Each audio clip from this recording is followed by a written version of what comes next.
would you look at that? Looks like it's finally time for me to talk about Arcane. For those of you unaware, my channel has had a tumultuous relationship with League of Legends Arcane. I've technically already made a video review of Season 1 way back during my channel's inception, except it was a complete joke. I only talked for like 10 seconds and just very quickly went over all the little things that I loved, just sort of reciting the popular opinions of how great Season 1 was. I made that video as a joke mostly because I couldn't really talk about Season 1. There was nothing that I could realistically add to the conversation that would be insightful in any way. I think Arcane Season 1 is a masterpiece, and everything that I liked about it was already being covered by other people. So I decided to make a joke review instead because I thought I was funny for some reason. Regardless, now that Season 2's come out, I finally feel the need to make a video because I actually have thoughts that I don't see being shared by other people. One of the unspoken rules I've tried to cultivate about my channel is that I'm not gonna jump on the bandwagon when it comes to hate or praise. If I can't find something new or interesting to talk about a piece of media, I'm just not gonna talk about it because I don't think that's a good use of anybody's time. You didn't need me to make a short, brief, quick review telling you about how Arcane Season 1 was a masterpiece. Everybody already knew it. But now that Season 2's out and it's way more divisive than the first season, I want to give my 2 cents on it. First, starting with a real quick, incredibly brief overview of how I feel about the whole season. Mostly, I think the season's good. Mostly. It's a good solid 8 out of 10 that follows in the footsteps of everything that made Season 1 good. The problem with it is I think that Season 2 is a little too big to fail in a lot of categories. I always reference my least favorite thing about Arcane is how it handled Victor. Now, I don't play League, but I knew enough about who Victor was to know that he was going to be a bad guy when we got to the end of the show. Now, I think him turning to a bad guy is fine, but I just think it's a very lazy narrative device. You see, I finished Arcane Season 2 on the exact same day I saw Wicked in theaters. It was a great experience. I went with my mom and my sister. They both loved it. I'm iffy on the movie. I think it's fine, but it doesn't really do anything to stand out to me. But there was one line from that movie that felt so familiar. The best way to bring folks together is to give them a real good enemy. By the time we got to the end of Arcane Season 2, I realized the entire season was built around this idea. They took my favorite character, Victor, stripped him into being essentially a Resident Evil 5 villain, just so they could unite the characters from Piltover and Zaun. The only way that they could think to bring all of these characters together, to give Jinx her hero moment, was to turn Victor into a villain. And I don't think it was handled awfully, but it's very distracting when you realize that's what's happening. And many other characters' relationships like Jason, Victor, Caitlyn, and Vi, and particularly Mel and her mom, also feel like they're bathed in this aura. If this season was either longer or they had another one before ending it, they very easily could have fleshed all of this out much better. As it stands, I would give Arcane Season 2, just as a general review, a 8 out of 10. I still think it's great, but it definitely doesn't live up to the heights of the first season. Hell, I could do a whole video on why Episode 7 is the greatest episode of TV ever made. But the general ideas of this show aren't the things that I want to talk about. Rather, I want to talk about one particular element I've noticed through my rewatches of this show that never seems to get praised, and yet I feel is the reason why it is so beloved. And that quality can be defined by a single word: purpose. Everything in Arcane has a purpose. And in my own opinion, the greatest pieces of media are always purposeful. Bye, Miss Laura. Now, when I explain all of that, it kind of sounds like a no duh. Aren't all films made with a purpose? And yes, they are. Some are made for better reasons than others, but there's always a reason why a movie is being made. What I mean when I say purpose is the storytelling purpose that is injected into scenes. When you write a scene, you always write it with a purpose in mind. Maybe you're developing a character's backstory, maybe it's a confrontation between two characters. Is it a fight scene? Is it a musical number? And beyond the macro layer of what actually happens, there's the subtext, the feelings, the theme. And the theme is in particular what I want to talk about. Because if I'm going to talk about the purposeful nature of how Arcane as a show is constructed, I have to talk about one singular episode. This is my favorite episode of the entire show, and one of my favorite episodes of TV. Season 2, Episode 1, Heavy is the Crown. Oh, and it should be obvious, major spoilers ahead for both Season 1 and Season 2.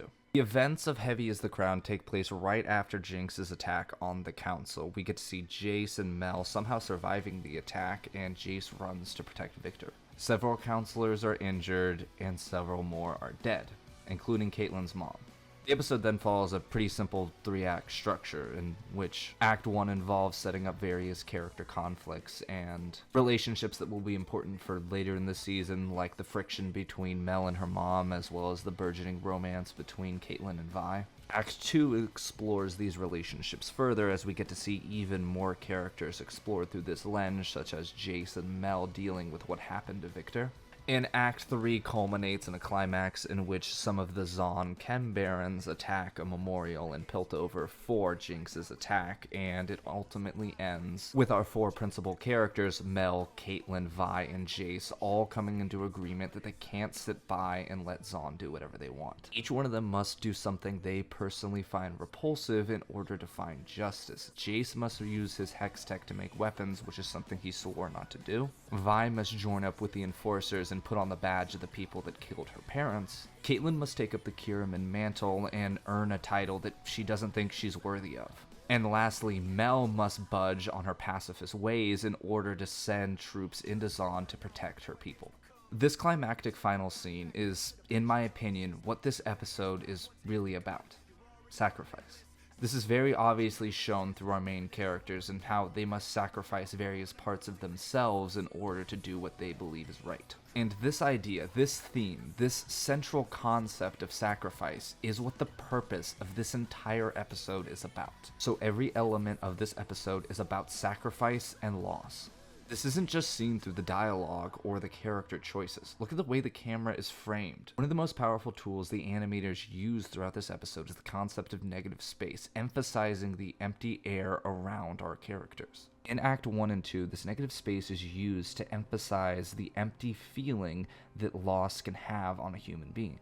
Look at the scene between Caitlyn and Vi. Notice all the empty space around them, the constant shooting on a wide. The only close-up we get is when they hug, and then are drawn further away when Kate's reminded of her duty. This time it's Vi's turn to pull away when Kate presents her with the badge. More negative space is generated as both characters are presented with sacrifices they will inevitably have to make. Caitlyn must be a stronger sheriff for her city, even if it alienates Vi, and Vi must take up the badge if she wants any hope of stopping her sister. And it's important to note that every scene is bathed in this energy, and yet it's never directly stated to the audience. Vi, Caitlyn, Mel, Jace, all of these characters might have moments where they talk about their inner conflicts when they mention the sacrifices they will have to make. But during that final climactic scene, when Jace has to force himself to hammer in the will that is necessary to do what must be done, he does not say a single line. All that we see is the pained expression and the exhaustion present after everything this man has been through, after all of the pain and sorrow he's had to endure. The most painful thing he has ever done is use his gift to make weapons. And this is further communicated by the song that plays in the background, Heavy is the Crown by Linkin Park. The chorus has 2 signature lines. This is what you asked for, and heavy is the crown. The first line is very direct, almost too direct in my opinion. Piltover is coming for Zon with everything they have, including Hextech, and that in attacking Piltover, this is what Zon asked for. Jinx and the Chem Barons, they have nobody to blame but themselves because this is what they asked for. The second line, heavy is the crown, I think is a representation of not only Hextech, but the burden that all of our main characters have been placed under. Normally the line is, heavy is the head that wears the crown. It's speaking to the burden that success may cause somebody. A king that wears a crown gets to make choices about what happens in his kingdom, but in doing so, he also must make difficult decisions. Heavy is the head that wears the crown. However, in changing the lyrics to instead reflect the heaviness of the crown, the line changes to instead reflect the power that the crown, that Hextech, that these people's responsibilities hold. It no longer matters the kind of people that Caitlyn or Jace are. What matters is the power that they have to either protect or harm others. Heavy is the crown. And again, it's very important to note that none of this is ever directly stated to the audience. Rather, they use tools to elicit feelings through scene. Think about Mama Kiraman's funeral. The charcoal art, all of the washed out colors around Caitlyn and the still frames. This isn't some gimmick made to make the scene look cool. There's a purpose. It reflects the alienation that Caitlyn feels in Act 1. This alienation is important so that by the time we get to Act 3, we understand her rage. Because Caitlyn's rage is what creates all of the conflict for the entire season. Without this scene, and by a larger extent this entire episode and this entire act, none of the season would work. That's why we love this scene. It's not just because of the beautiful animation or music. It's because of how powerful the purpose behind it is. And that's why we love Arcane. Because every single episode, every single moment, every single frame of this show is charged with a powerful purpose. And that purpose, that goal, that essential storytelling idea is never directly stated to the audience. And if there is one thing in this world that gets me going, it's nonverbal storytelling. And when you combine purposeful storytelling with nonverbal storytelling, you get Arcane. And that's why we love Arcane. I'm about to get lesbian. That's it. I'm lesbian now. It's okay, guys. I'm no longer lesbian. Just kidding. I'm even more lesbian now.